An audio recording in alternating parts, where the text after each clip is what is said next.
Most stories begin quietly. This one began with the sound of an airplane door closing, the thump of carry-ons in overhead bins, and the smell of reheated coffee drifting through cabin B. Seat 17A was nothing special. Near the wing, too close to the engine for comfort. A window seat, but with a view mostly blocked by metal. Nobody ever wanted 17A. Except her. She had boarded late, slipping past the flight attendants with a nod, her hair pulled back in the kind of messy bun that said she didn't care who noticed her. The cheap cardigan, the scuffed shoes, the badge from a roadside diner still clipped to her purse, everything about her screamed waitress. And yet, if you looked closer, there was something off. Something too sharp in her eyes. Something that didn't belong to a woman who spent her life pouring coffee for truckers. But no one looked closer. Not yet. The plane lifted. The usual chorus of rattling trays and coughing passengers filled the cabin. She sat perfectly still, hands folded, eyes fixed not on the in-flight magazine or the safety card, but on the clouds. As if she were waiting for something. Row 17 was quiet. A college kid with earbuds in 17B. An elderly woman knitting in 17C.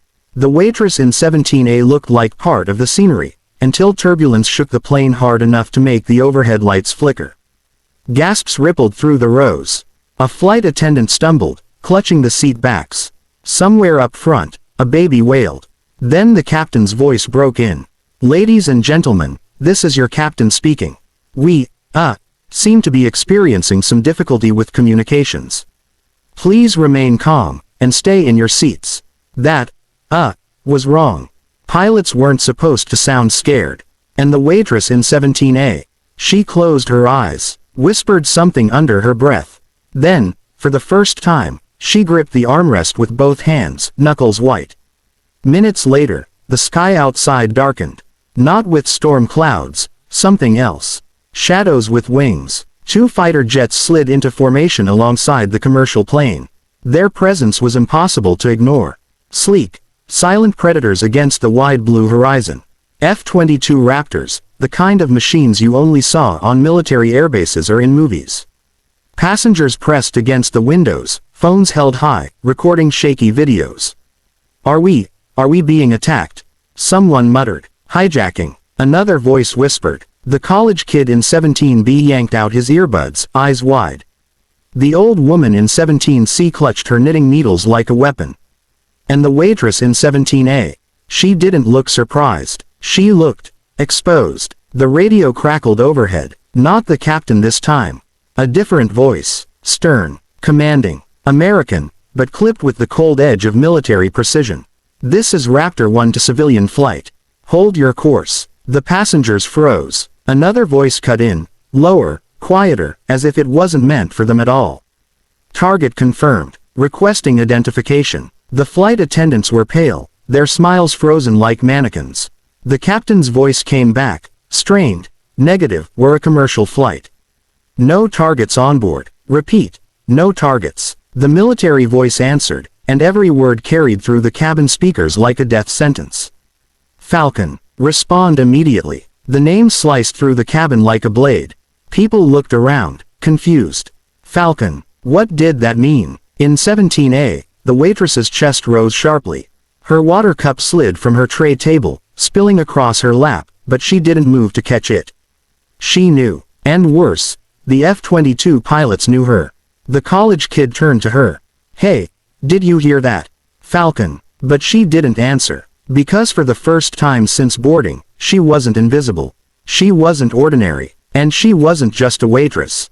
Her secret had followed her into the sky, and now the whole plane was about to find out who was really sitting in seat 17A. The world never forgot the name, Falcon. Within hours of the incident, shaky passenger videos flooded the internet. Clips of fighter jets outside the plane.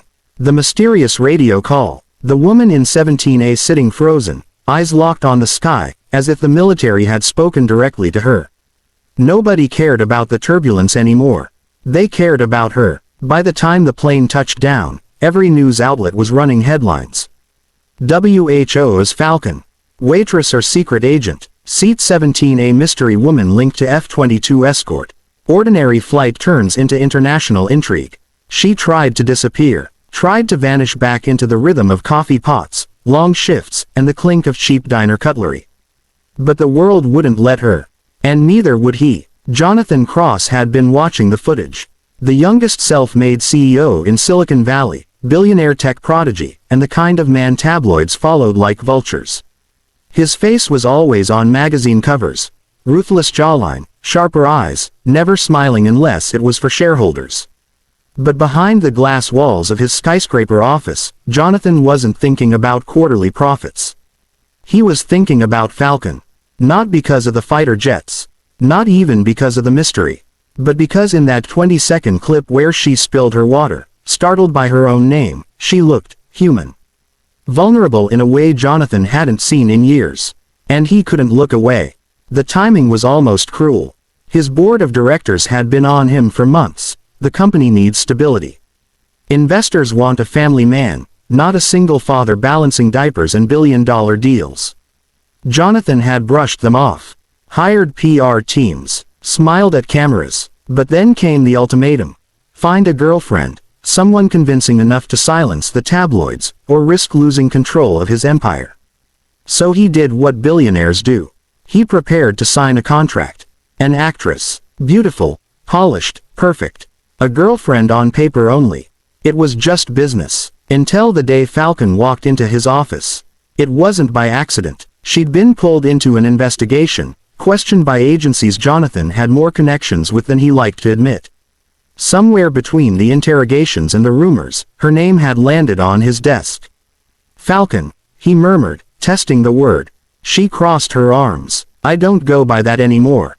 Then what do you go by? She hesitated. Ava. It was simple, plain, almost laughable, considering the world thought she was a spy, a soldier, a ghost. But Jonathan saw something in her eyes that told him the truth. Ava wanted to disappear, and the universe simply wouldn't let her. He knew that feeling too well. At first, their arrangement was cold. A transaction, like everything else in Jonathan's world. She would stand beside him at charity galas, whisper polite answers to reporters, smile for cameras. In return, she got protection. Silence. A shield from the chaos hunting her name. But life has a way of unraveling contracts. It started with his daughter. 7 years old, messy braids, always running barefoot through the glass halls of his mansion. She didn't care about stocks or headlines. She cared about bedtime stories. Pancakes. Someone to laugh at her knock-knock jokes. Jonathan tried. God, he tried. But he was always working. Always calculating, always one step behind being the father she needed. And then came Ava. She didn't mean to care. She didn't mean to kneel on the carpet, help with crayons, braid little girl hair better than the expensive nannies ever could. She didn't mean to hum lullabies that weren't in any bedtime app, but she did, and the girl noticed. Daddy, she whispered one night, tugging on Jonathan's sleeve as cameras flashed outside a gala hall, is she gonna leave too? Jonathan froze. The plan had been simple. 6 months. Fake smiles. A graceful exit. But then his daughter leaned closer, her voice tiny, fragile, the kind of question that slices deeper than any boardroom demand. Can she stay forever? The words hit him harder than any merger, any scandal, any hostile takeover. He looked at Ava then. Not Falcon, not the mysterious woman in seat 17A. But the person who had stumbled into his life like turbulence, unexpected and unstoppable. And for the first time in years, Jonathan Cross didn't think like a CEO. He thought like a man. Like a father. He reached for Ava's hand.